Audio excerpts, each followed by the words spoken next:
Hey, so I'm going to continue with The Hidden Life of Trees by Peter Wohlleben, and the second chapter is called The Language of Trees.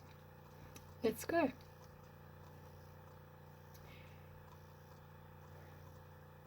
According to the dictionary definition, language is what people use when we talk to each other. Looked at this way, we are the only beings who can use language, because the concept is limited to our species. But wouldn't it be interesting to know whether trees can also talk to one another? But how? They definitely don't produce sounds, so there's nothing we can hear. Branches creak as they rub against one another and leaves rustle. But these sounds are caused by the wind, and the tree has no control over them. Trees, it turns out, have a completely different way of communicating. They use scent. Scent as a means of communication? The concept is not totally unfamiliar to us. Why else would we use deodorants and perfumes? And even when we're not using these products, our own smells say something to other people, both consciously and subconsciously. There are some people who seem to have no smell at all. We are strongly attracted to others because of their aroma. Scientists believe pheromones in sweat are a decisive factor when we choose our partners. In other words, those with whom we wish to procreate. So it seems fair to say that we possess a secret language of scent. And trees have demonstrated that they do as well. For example, 4 decades ago, scientists noticed something on the African savanna. The giraffes there were feeding on umbrella thorn acacias, and the trees didn't like this one bit.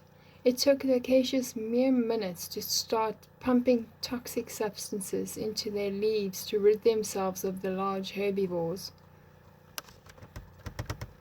The giraffes got the message and moved on to other trees in the vicinity. But did they move on to trees close by? No. For the time being, they walked right by a few trees and resumed their meal only when they had moved about 100 yards away. The reason for this behavior is astonishing. The acacia trees that were being eaten gave off a warning gas, specifically ethylene, that signaled to neighboring trees of the same species that a crisis was at hand. Right away, all the forewarned trees also pumped toxins into their leaves to prepare themselves.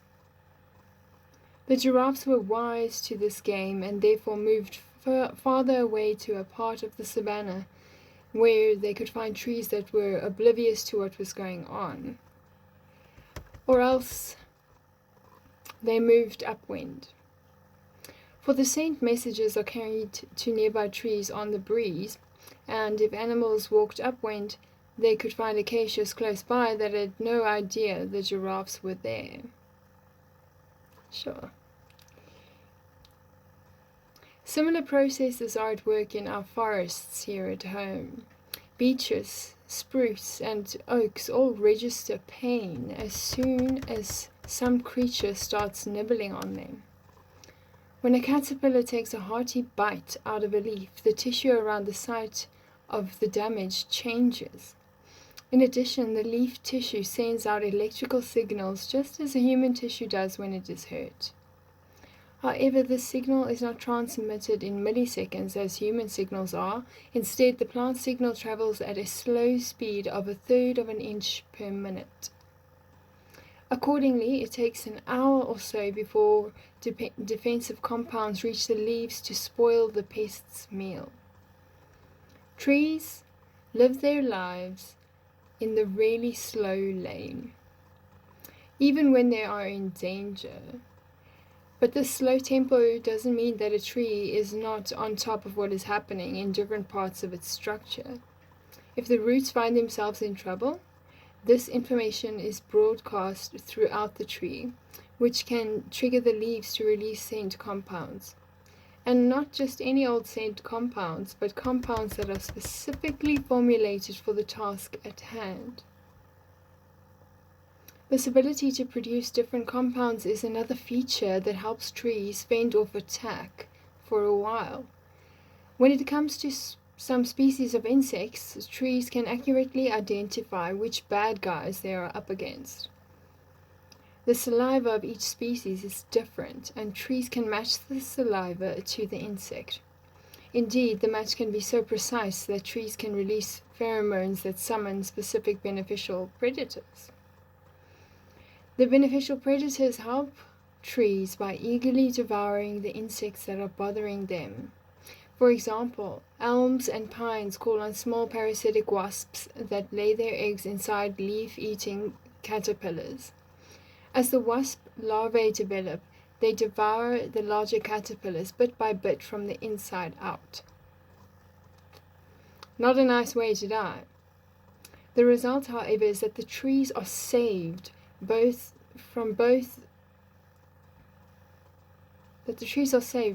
from bothersome pests and can keep growing with no further damage.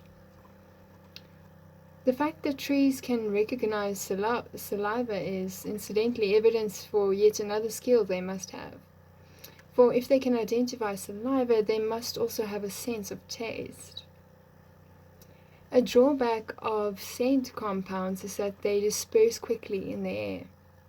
Often they can be detected only within a range of about 100 yards. Quick dispersal, however, also has advantages. As the transmission of signals inside the tree is very slow, a tree can cover long distances much more quickly through the air if it wants to warn distant parts of its own structure that danger lurks. A specialized distress call is not always necessary when a tree needs to mount a defense against insects. The animal world simply registers the tree's basic chemical alarm call. It then knows some kind of attack is taking place and predatory species should mobilize. Whoever is hungry for the kinds of critters that attack trees just can't stay away. Trees can also mount their own defense. Oaks, for example, carry bitter, toxic tannins in their bark and leaves. These either kill chewing insects outright or at least affect the leaves' taste to such an extent that instead of being deliciously crunchy, they become bitter. Willows produce the defensive compound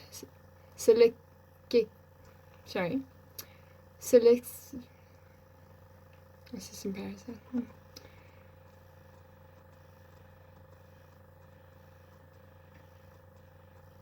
Salicylic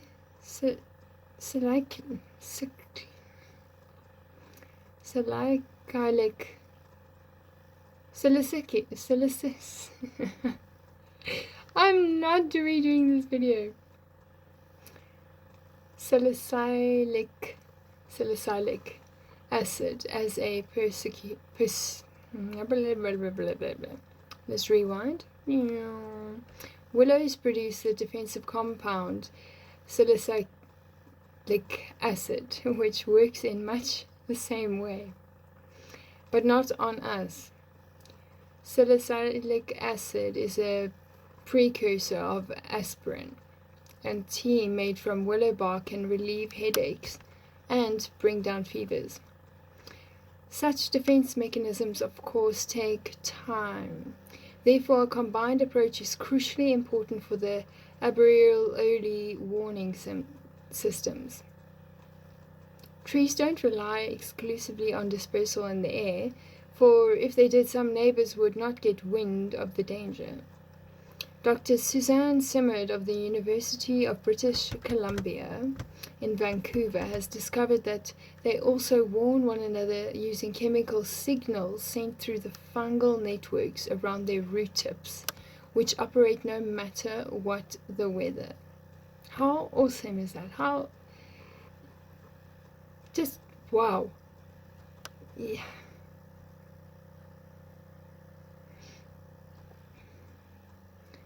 Surprisingly, news bulletins are sent via the roots, not only by means of chemical compounds, but also by means of electrical impulses that travel at the speed of 1/3 of an inch per second.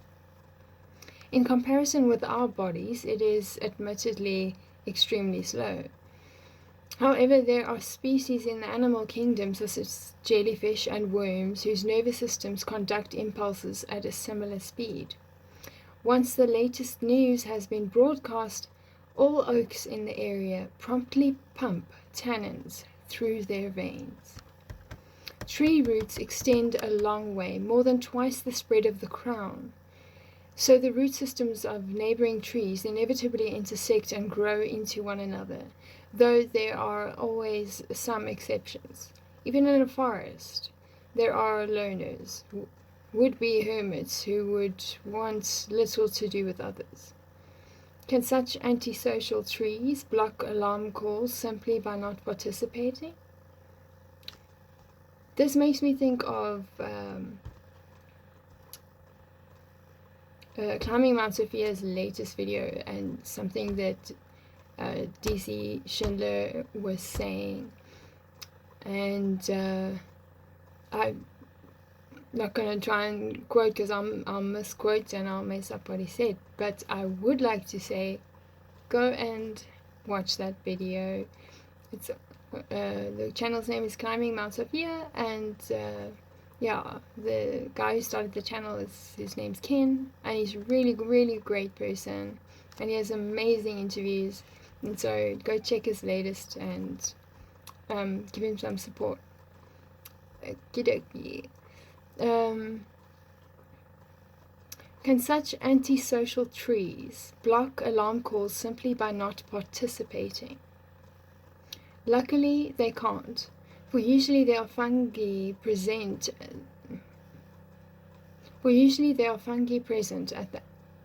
that act as intermediaries to guarantee quick dissemination of news. These fungi operate like fiber optic internet cables.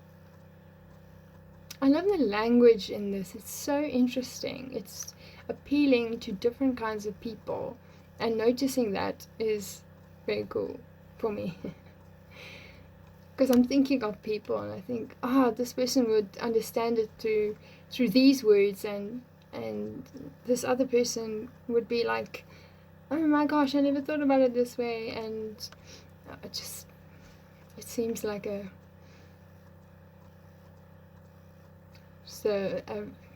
very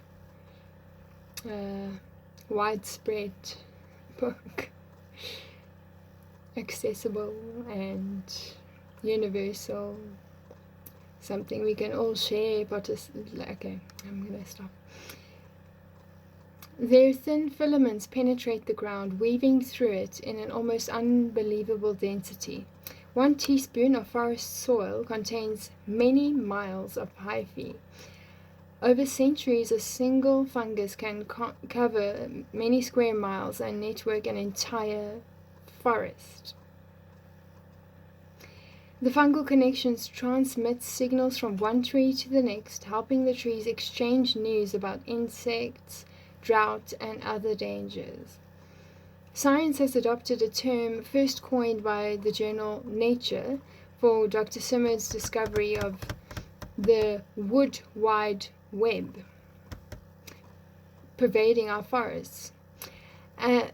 What and how much information is exchanged are subjects we have only just begun to research. For instance, Simard discovered that different tree species are in contact with one another even when they regard each other as competitors. Love thy neighbor, love your enemies. Okay. And the fungi are pursuing their own agendas and appear to be very much in favor of conciliation and equitable distribution of information and resources. That makes me think of Greg Enriquez. If trees are weakened, it could be that they lose their conversational skills along with their ability to defend themselves. Although, much like people, Otherwise, it's difficult to explain why insect pests specifically seek out trees whose health is already compromised. It's conceivable that to do this, insects listen to the tree's urgent chemical warnings and then test trees that don't pass the message on by taking a bite out of their leaves or bark. A tree's silence could be because of a serious illness or perhaps the loss of its fungal network, which would leave the tree completely cut off from the latest news.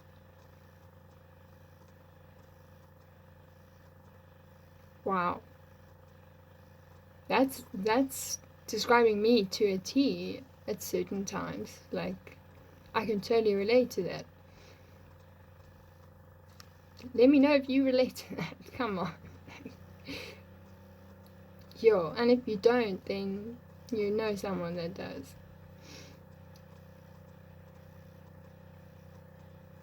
The tree no longer registers approaching disaster, and the doors are open for the caterpillar and the beetle buffet. The loners I just mentioned are similarly susceptible. They might look healthy, but they have no idea what is going on around them. In the symbiotic community of the forest, not only trees but also shrubs and grasses and possibly all plant species exchange information this way. However, when we step into farm fields, the vegetation becomes very quiet. Thanks to selective breeding, our cultivated plants have, for the most part, lost their ability to communicate above or below ground. You could say they are deaf and dumb, and therefore they are easy prey for insect pests. That is not untrue. That's quite significant and bold and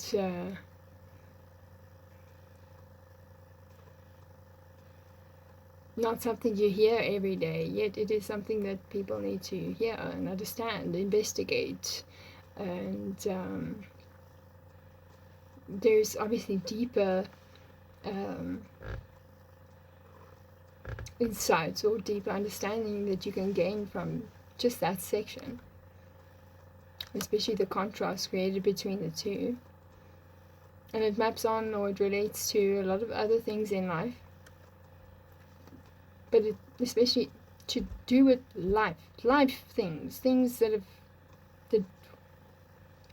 need different operating systems and integration and all these things, complexities to all work together in order to sustain itself, and that's what you would want. Anyway, I'm not going to go off on a tangent, but yeah.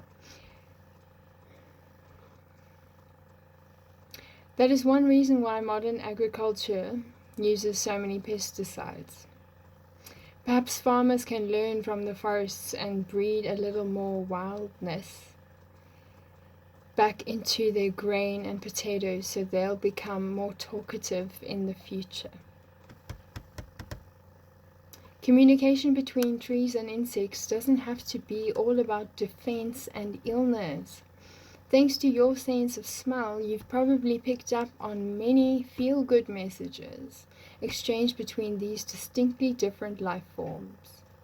I'm referring to the pleasantly perfumed invitations sent out by tree blossoms.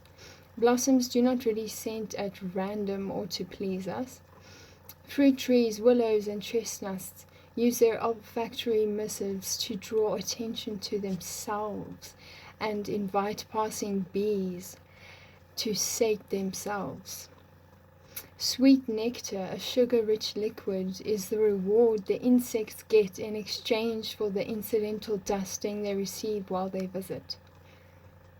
The form and color of blossoms are signals as well. They act somewhat like a billboard that stands out against the general green of the tree canopy and points the way to the snack. So trees communicate by means of olfactory, visual, and electrical signals. The electrical signals travel via a form of nerve cell at the tips of the roots.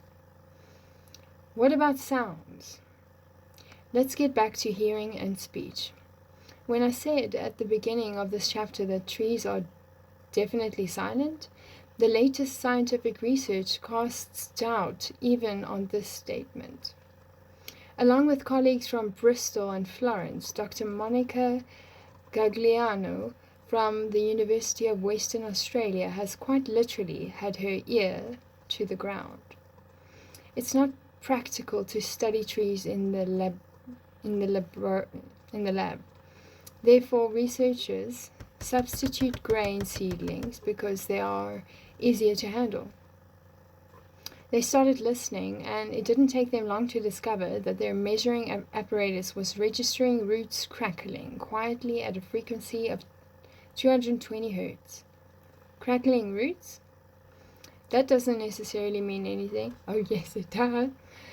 After all, even dead wood crackles when it's burnt in a stove. But the noises discovered in the lab caused the researchers to sit up and pay attention. For the roots of seedlings not directly involved in the experiment reacted.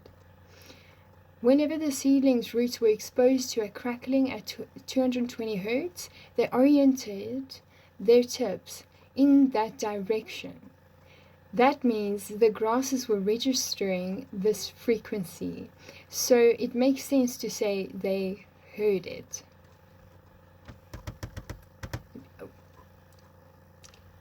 I feel excitement in my belly because this is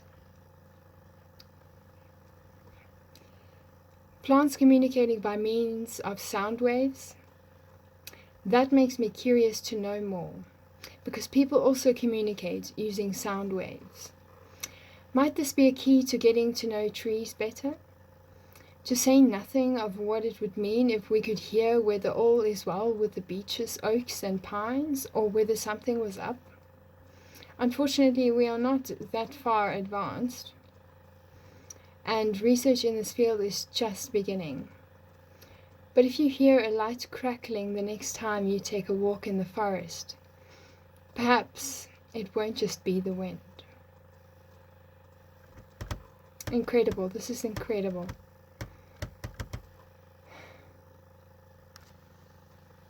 I hope you enjoyed that.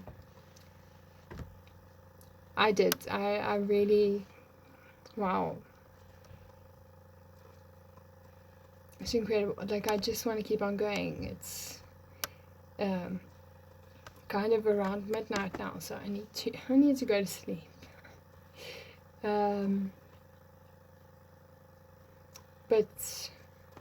the younger version of me that I can remember wants to come back and read the rest of the book until it's finished, even if it's into the early hours of the morning. But yeah, this is so good that it's worth the wait. It's worth the gaps in between, so that whatever is sampled or tasted can be savored and appreciated over whatever time it is, or whatever time span it takes, or that it ends up being, until the next chapter, chapter 3, which will be about social security. And that just, okay, bless you.